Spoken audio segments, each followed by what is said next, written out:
साधना क्षेत्र शंकाओं परिशंकाओं का द्वार है, जिसमें साधारण साधकों के लिए दृश्यमान कुछ नहीं, सब कुछ अदृश्य है। इसी अदृश्यता के कारण पैदा होती है शंका, सैकड़ों प्रश्न, जिनका समाधान पाने के लिए साधक दर दर भटकता है, ठोकर खाता है, ताकि उसकी शंकाओं की प्यास ज्ञान रूपी झरने से कल कल बहते हुए शीतल जल के माध्यम से शांत हो सके। आपकी इन्हीं शंकाओं का समाधान यथा सामर्थ्य शक्ति के अनुसार मैं करता रहूंगा, जब तक साधक मुझसे जुड़े रहेंगे। कुछ समय पूर्व ही एक साधक ने मुझसे कमेंट करके पूछा था कि क्या यक्षियों के माध्यम से संतानोत्पत्ति संभव है। तो आइए जानते हैं इस प्रश्न के उत्तर के विषय में। यक्षिणियां एक ऐसी शक्ति जो रंग को राजा बनाने का सामर्थ्य रखती हैं, वहीं रुष्ट होने पर राजा को भी रंग बनाते देर नहीं लगाती। ऐसे उदाहरण मैं प्रत्यक्ष अपनी आंखों से देख चुका हूं। यदि वह साधक इजाजत दें तो मैं अवश्य उनकी जीवनी आप बीती आपके समक्ष प्रकट करूंगा। वास्तव में यक्षिणियां अति शीघ्र सिद्धि प्रदान करती है, यही उनकी विशेषता भी है। कई बार साधकों को 41 दिनों के साधना में सिद्धि प्राप्त हो चुकी होती है, परंतु साधक को इस विषय का भान नहीं होता है कि उसे सिद्धि प्राप्त हो चुकी है। उसके मन में एक शंका कि उसे आखिर साक्षात्कार तो हुआ ही नहीं। परंतु सिद्धि प्राप्त हो जाने के पश्चात भी तपोबल की परम आवश्यकता होती है, इसलिए ऐसे साधक को जब निरंतर जारी रखना पड़ता है।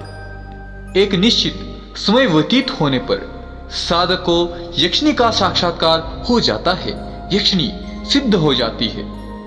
तब उस यक्षिणी का शरीर मात्र 4 तत्वों से मिलकर बना होता है।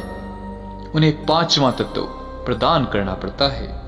अपनी लंबी साधना के द्वारा साधक अपने तप के माध्यम से ही उसे ऊर्जा प्रदान करता है।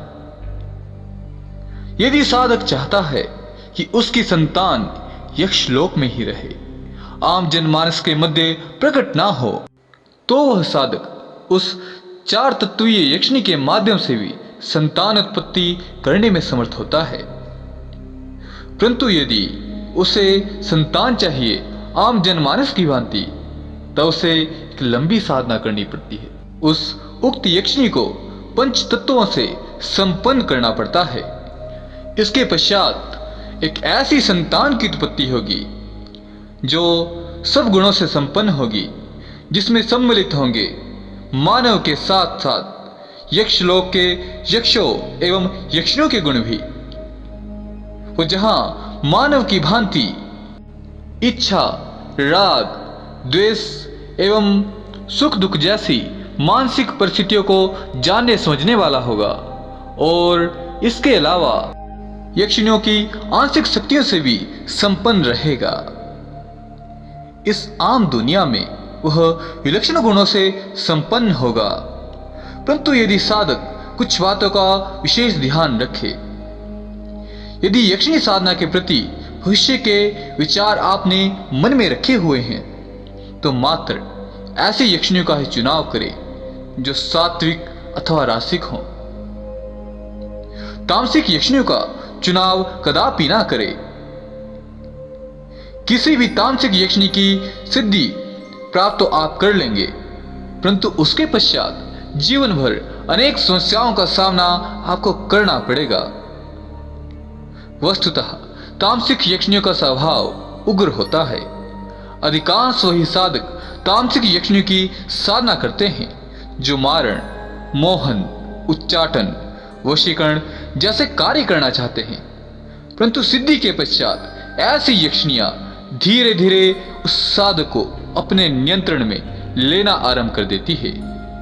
यह सत्य है कि सिद्धि होने के पश्चात यक्षिणियां कुछ समय के लिए ही साधक के पास रहती हैं, परंतु साधक इस बात से अनभिज्ञ रहते हैं कि बेशक वह यक्षिणी प्रत्यक्ष नहीं है, परंतु उस उक्त यक्षिणी के मंत्र की ऊर्जा साधक के आवा मंडल के चारों ओर चक्कर लगाती रहती है, जिस कारण वह साधक छोटी छोटी बातों पर क्रुद्ध हो जाना, द्वेष इत्यादि भावनाओं में अति वृद्धि हो जाना जैसे मानसिक परिवर्तन साधक में धीरे धीरे होने लगते हैं, क्योंकि वह लगातार उस ऊर्जा के प्रभाव में रहता है।